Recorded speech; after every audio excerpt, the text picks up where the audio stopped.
Welcome back to Robinson Actual. Let's talk about the company you keep. The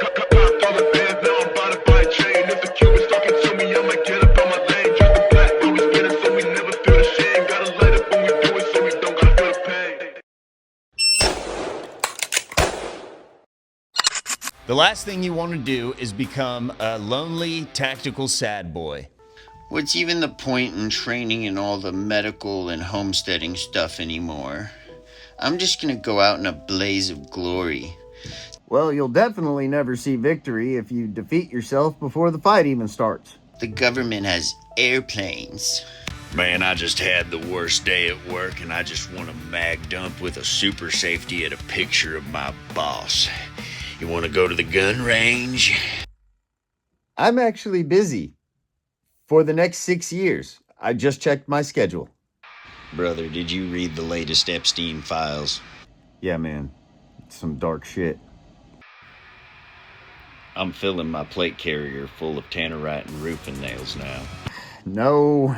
It makes you look like an emotionally driven crash out, and nobody wants to train for victory with a guy that has desires to go out in a blaze of glory. That crap has been romanticized by Hollywood so much, and it's really just cringy. If you bring an attitude of, I don't care if I survive, I'm just gonna take one of them with me, to a professional defensive gunfighting setting, nobody is going to want to train with you. When you carry yourself like you don't care, it comes off like you have nothing to live for. And if you've got nothing to live for, it can be assumed that you've got nothing that you would die for either, which means your comfort is up for sale. And if you see an opportunity to alleviate your own suffering at the expense of others, you're more likely to take it because you only fear your own discomfort and suffering, rather than living for something bigger than yourself. So to put it simply, if I don't think that you would be willing to die protecting my daughter, then I probably don't want to train with you because I already know that I would risk my life for the daughter of a complete stranger. I know that I would rather starve than steal food from your family during a food shortage. I know that I would take care of your family if you were gone. So if you've ever hinted at being a crash out around me, you've probably never been to the range with me. Now, if we're not preparing for a crash out or employed by the government, why exactly would we be pursuing professionalized training in defensive violence and survival outside of a capitalist economy?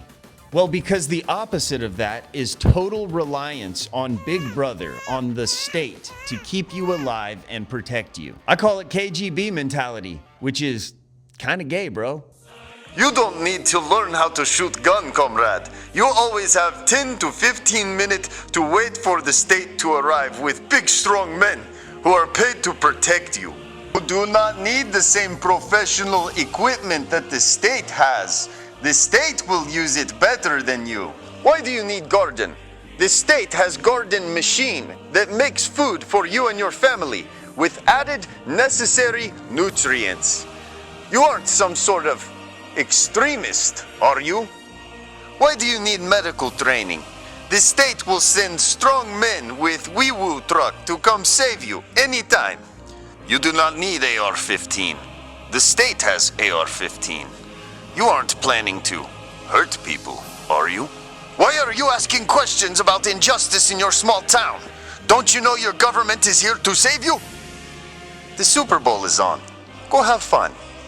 Now, in my experience, the best life hack to starting on third base when it comes to the company that you keep is to start by looking for Christians who are military and law enforcement, business owners, fathers, church leaders, guys who are super into fitness or outdoors, guys who are into history, theology, philosophy, and just guys who display some sort of discipline while having the fear of the Lord in their hearts. Now, that doesn't mean that we should only limit ourselves to other Christians in our surrounding, right? How could we fulfill the Great Commission if we're doing that?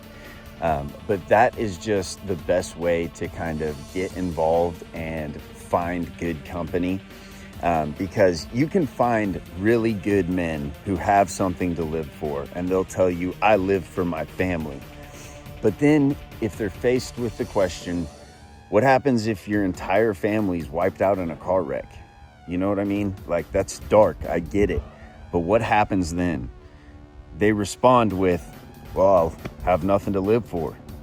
And that's just a dead end. Now, the path of Christ is a formula that never leaves you with a dead end.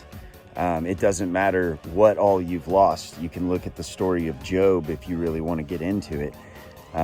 But you are always left with purpose. So nothing can be taken from you other than your own life for you to be left without purpose. And when you put yourself around 3 or 4 other guys that have that mentality, that they will always serve a purpose, no matter what life is like right now, that's where you're going to find fast skill development, high standards, and the mentality necessary for success and victory. These are the men who have something to live for, and you will know them by the fruits that they bear. Plus, the guys who train with guns regularly are a lot less likely to flag you at the range, which is like a big plus. But simply looking for guys who have all their shit together doesn't work either. If you just go out trying to determine who to train with solely based on where you believe they're at in life, you'll probably end up with a bunch of hype beasts, Instagram models, or 35-year-old frat boys. The goal is to simply find guys who are down for the journey, committed to leveling up, and that's it. If you bring one of your fat buddies out to the range or on a serious rucking trip and they're serious about their fitness journey, that's where you'll find a man who's ready to push his limits with you. Guys who have struggled with and have truly conquered addiction in the past will display a mental resilience you won't see anywhere else. Guys who feel like they missed out and already let themselves go will turn into absolute animals as soon as they get with a group of guys that are on the path and see just how within reach their goals really are.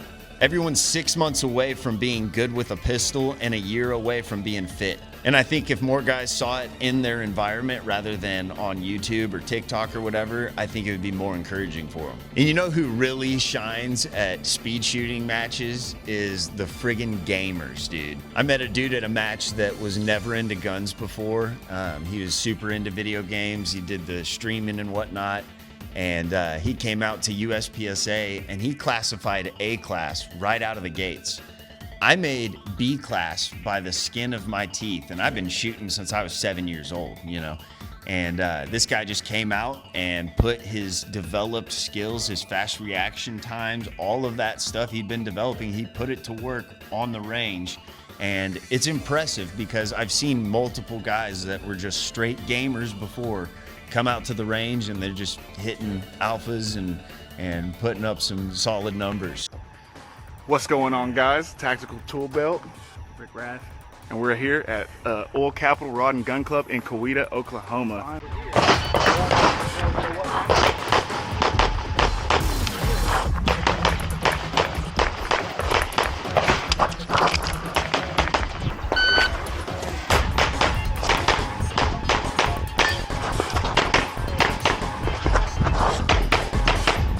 That dude's been shooting for like a year and a half, and he's a master class in some division now. And I'm probably not editing the video fast enough before he makes Grandmaster, but he's an absolute pistol ninja. He's got a badass channel. You should check him out. Look forward to seeing you at another match, buddy. So at the end of the day, it's about mentality. It's about the desire to develop a skill, whether it's for sport or for preparedness or for pursuing excellence. And even though not everyone possesses this mentality, anyone can obtain it and embody it. So you should start with the friends you grew up with. Don't leave your boys behind to rot on the couch in front of a screen. This is about the journey itself. Sober people don't go to rehab, just like perfect people don't go to church. To be a Christian is to be on the journey. It's not a rank for the well-behaved. You don't have to be at a high level in anything to pursue a higher standard. You do not have to have your training and abilities sanctioned by the state. And the guys you train with probably aren't going to be the guys you see every day, especially if their fathers are business owners. You might see each other once every other month, and that's just called being an adult. Family comes before any of this stuff. You are your family's greatest asset. Let's carry ourselves as such. Thanks for watching. We'll see you next time.